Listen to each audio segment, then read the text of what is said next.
Welcome to Animal Atlas. Come with us around the globe and explore the animal world and its jungle animals and desert creatures. We'll meet wildlife on the savannah and see our underwater friends. And animals from the Arctic Circle. Anywhere, everywhere animals live. It's always an adventure.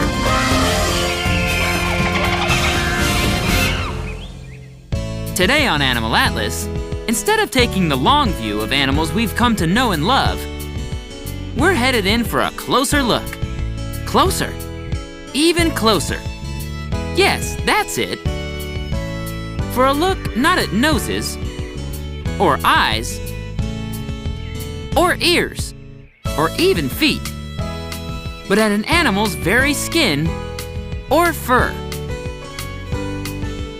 or feathers themselves. And oh, what a variety it is!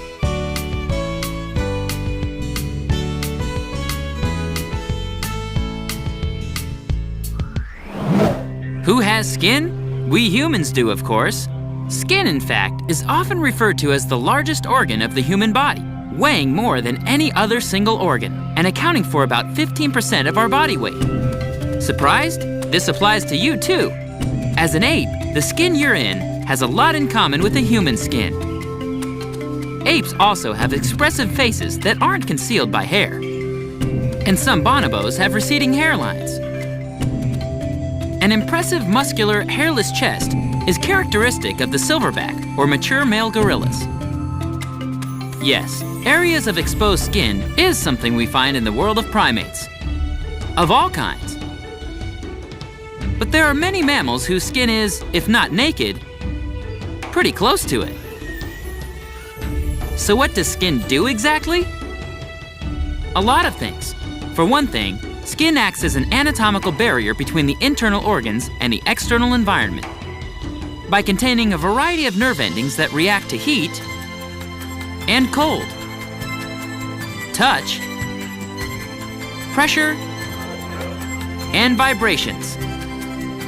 Skin provides sensation. Skin also functions as a heat regulator and controls evaporation. Skin has an aesthetic component. Skin color is an aspect of male beauty in the mandrill. And skin is often a way to communicate. A bright pink rear end is a way of saying, "Follow me," to the rest of the troop. Though all animals don't have skin like ours, all vertebrates definitely have something that provides a barrier between their guts and the outside world. Many fish have scales. Reptiles also have scales, though their scales are not separate, detachable structures like fish scales. Instead, a reptile's scales are connected in a sheet, which is the outermost layer of skin. Every so often, this layer of skin is shed and replaced. In some reptiles, the skin flakes off in chunks. In snakes, the skin is usually shed in one piece. Most amphibians, like frogs, and salamanders, like the western lesser siren, or the Ozark hellbender, have breathable skin, or thin, moist skin, through which oxygen is both absorbed and transferred.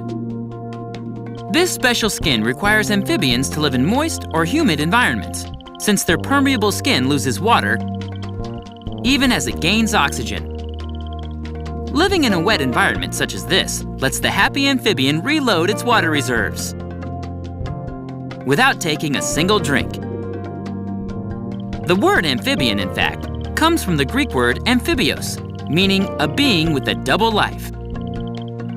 And though there are some strictly aquatic or strictly terrestrial amphibians, the majority are dual residents of land and water. And it's their amazing skin that gives these creatures their dual life. Yeah, okay. The hippopotamus also likes living a double life, one by land, since it grazes on grasses at night, and one by water, since it wallows during the heat of the day. But this animal is no amphibian. The hippo's all mammal, one of the biggest land mammals in the world, in fact. In Greek, hippopotamus means river horse. Probably a bit of a misnomer. River, yes. Horse, no. The hippo has adapted to its time spent submerged. Its eyes, nostrils, and ears are all on the top of its head, above the waterline. And its nostrils close when it takes a dive. Why does a hippo wallow? Because among other things, it has sensitive skin. Though the hippo produces a reddish oil from modified sweat glands that acts as a natural sunscreen, sunburn and overheating is a real problem where the hippopotamus lives on the African savanna. Hippos are pachyderms. Yes, another Greek word, where paca means fat or thick, and derma means skin. Thick skin certainly appears to fit the hippopotamus, whose skin is close to an inch thick. Who else is a pachyderm? The elephant, of course. And the rhinoceros, too, who is said to have the thickest skin of any terrestrial animal in relation to its size, with skin over an inch thick. Though they are all pachyderms, with almost hairless, gray, thick skin, neither elephants nor rhinos have the natural sunscreen oil that the hippo does. Pachyderms don't have it easy. A great deal of the lives of these magnificent creatures is spent tending to their exposed and sensitive skin. Elephants use whatever is available as sunscreen, always making sure to moisturize. And rhinos have found that a mud bath provides a coating that works wonders for sunburn prevention. Yes, even the largest land animals in the world are beholden to their skin, as lovely as it is. When we come back to Animal Atlas, we'll meet some more animals whose beauty is more than skin deep. But first, let's see if you can guess this animal fact. All mammals A. Feed their young with milk from their bodies. B. Are warm-blooded. C. Have hair. Or D. All of the above. The answer coming up when we return to Animal Atlas. We're back. Did you guess the right answer to our question? All mammals. The answer is D. All of the above. In terms of mammals, the milk part is easy, since the word mammal comes from mammary glands. And every baby mammal understands this instinctually. Warm-blooded? Of course. Or else you're a reptile, an invertebrate, an amphibian, or a fish. But do all mammals have hair? What about the naked mole rat? If you look closely, the naked mole rat isn't exactly naked.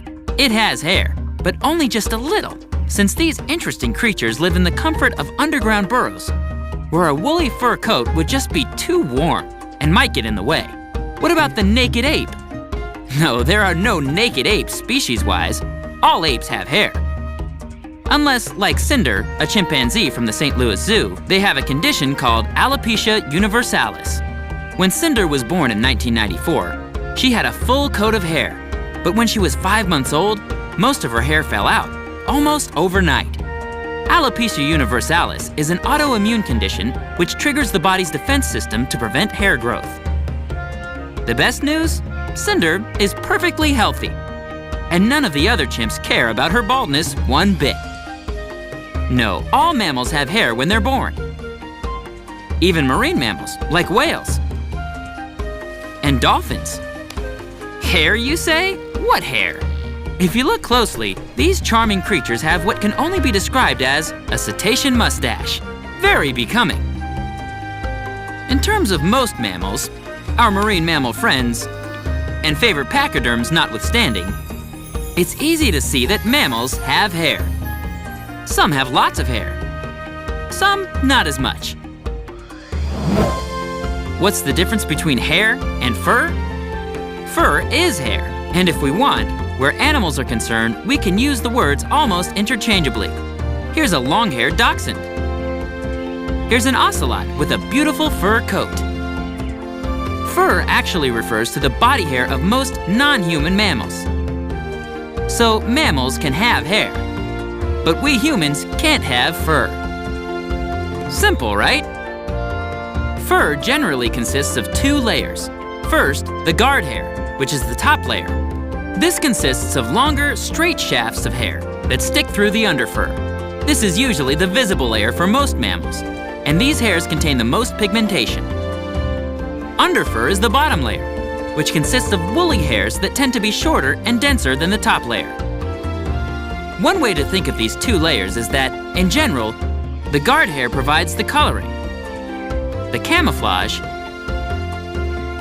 and the protection against the weather, while the underfur provides the warmth. Fashionable raincoat, warm sweater, in a manner of speaking. One animal whose coat deserves a closer look is the polar bear. This magnificent bear, the largest living land carnivore, manages to exist on the islands, coastlines, and ice blocks of the frigid Arctic. At first glance, we might be tempted to say that this huge bear, thought to have descended from brown bears who migrated northward, is a white bear for purposes of camouflage. In lands of ice and snow, what better way is there to blend in? Hey, beluga whale, you know all about wearing white when living in the frigid north, right? But the polar bear is not white.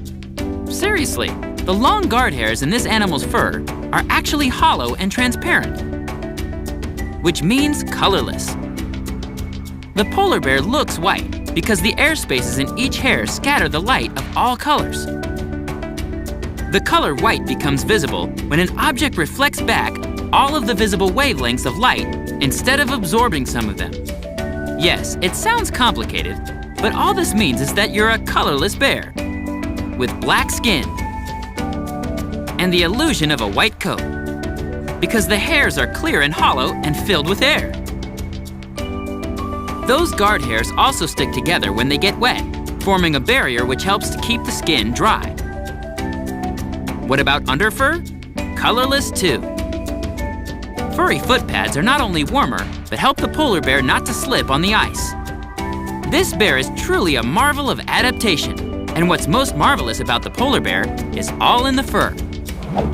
Another animal that deserves special mention is the quill-bearing porcupine. Though you might not guess it by looking, quills are just modified hairs made out of keratin, the same substance that makes up our own hair and fingernails, as well as the rhino's horn. Porcupines have muscles at the base of each quill that make them stand up when the animal is alarmed. Just like all hairs, quills shed. And when porcupines shake, loose quills can fly off. Though porcupines can't throw them like spears. Purely defensive, these modified hairs. When we come back to Animal Atlas, we'll talk feathers. But first, let's see if you can guess this next animal fact. Feathers are for A. Flight. B. Waterproofing and heat conservation. C. Camouflage and display. Or D. All of the above. Don't go away. The answer coming up right after this on Animal Atlas. We're back. Did you guess the right answer to our question? Feathers are for? The answer is D. All of the above. We might be tempted to say that feathers are for flight, if we didn't have the flightless ostrich to contend with, or the flightless emu, or the equally flightless penguin. True, feathers allow for flight, but that's not all they're good for. Not even close. What are feathers? They're pretty much what birds have instead of hair. Mammals have skin and hair. Birds also have skin, but with feathers. Feathers are one of the most prominent features of a bird's anatomy. and they are unique to birds. Not even bats, which are mammals that can fly, have feathers. There are seldom any absolutes in the animal kingdom, but this is one of them. Every bird has feathers. And everything that has feathers is a bird. No exceptions, Batman. Feathers evolved from reptilian scales, like snakes and lizards possess. And if you look close enough, you can still clearly see that birds possess scales on the lower part of their legs and feet. Feathers, like fur, perform a variety of functions for birds. First and foremost is heat conservation. Feathers are insulating and keep the bird warm, since birds, like mammals, and unlike their scaly friends, the reptiles, are warm-blooded. A penguin may not look like it has feathers, but it does. Very dense feathers, in fact, more than 70 feathers per square inch. Not only is this insulating, but the density of these feathers serves as a form of waterproofing as well. Where the ostrich lives on the hot African savanna, heat conservation is not the primary function of its feathers. Long legs with bare skin help to keep the animal cool. And feathers, rather than acting as a waterproof coat, become cooling fans. In much the same way the elephant uses its ears to cool itself down. But yes, for most birds, feathers aid in heat conservation and make flight possible. Feathers also supply birds with color, from the brightly colored birds of South American rainforests, such as parrots or lorikeets, to the camouflaging earth tone colors of the forest that can be found on many hawks and kestrels. There are actually different kinds of feathers. The largest feathers are the contour feathers, and these, like the guard hairs on mammals, give the bird its shape and color. Contour feathers include both the flight feathers, also called remiges, and the tail feathers, also called rectrices. Down feathers are the feathers close to the bird's body, very much like a mammal's underfur. These feathers are soft and fluffy and can clearly be seen on little cygnets who have yet to grow their contour feathers. But birds don't stop at 2 kinds of feathers. Birds can also have 4 other types of feathers: semiplumes, filoplumes, bristles, and powder feathers. In case you were wondering, feathers are made of keratin, that same useful fibrous structural protein that makes up our porcupine's quills, the rhino's horn, not to mention bird beaks, and the hooves and claws of lots of familiar animals. The number of feathers that a bird has will depend on its size and where it lives. But in general, a full third of a bird's feathers will be found on its head, with some very notable exceptions. Now, we've seen skin and hair and fur coats and feathers and quills. We've seen skin and fur, not to mention skin and feathers. We just haven't seen feathers and hair, nor are we likely to. But nothing we've seen so far explains this. What exactly is a turtle's shell? Well, the inner layer of a turtle or tortoise's shell is made up of about 60 bones, which includes part of the animal's backbone and ribs. So just like we can't step out of our skeleton, neither can a turtle step out of its shell. As for the outer layer, or the part we can see, the shell is covered by horny scales called scutes that are part of the turtle's outer skin, or epidermis. What are scutes made of? Can you guess?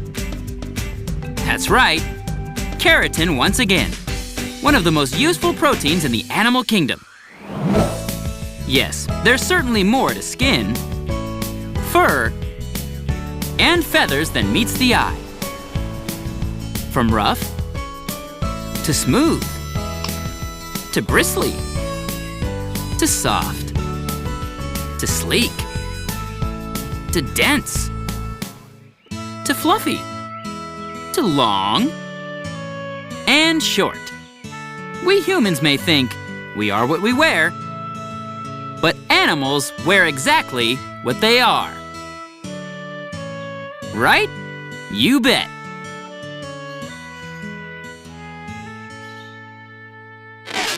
For more fun animal facts and news, visit our website at animalatlas.tv. The internet, you say? See you there. Don't go away. Animal Atlas will be right back. Until next time on Animal Atlas. Frank! Steve!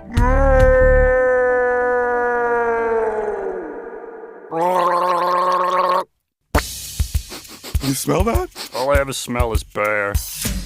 You, sir! And you! Don't hate me because I'm beautiful. Hey, Tim. Gloria! I've got bird flu. Aw. Hey, did you hear Steve the rat fell off a bridge? Wake up! Oh, no, 5 more minutes. Too much Novocaine. Gentlemen, we'd better leave. Yes, we better have. Yeah, you better run. I didn't order this. Come here, you.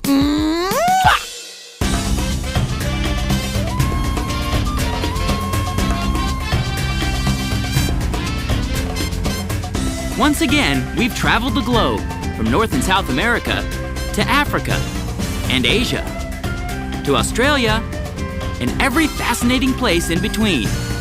We've met all kinds of incredible animals and learned some important facts about their ability to survive and flourish on our planet. And with our help, we'll make sure they're around for a long time to come. Join us next week for another amazing adventure on Animal Atlas.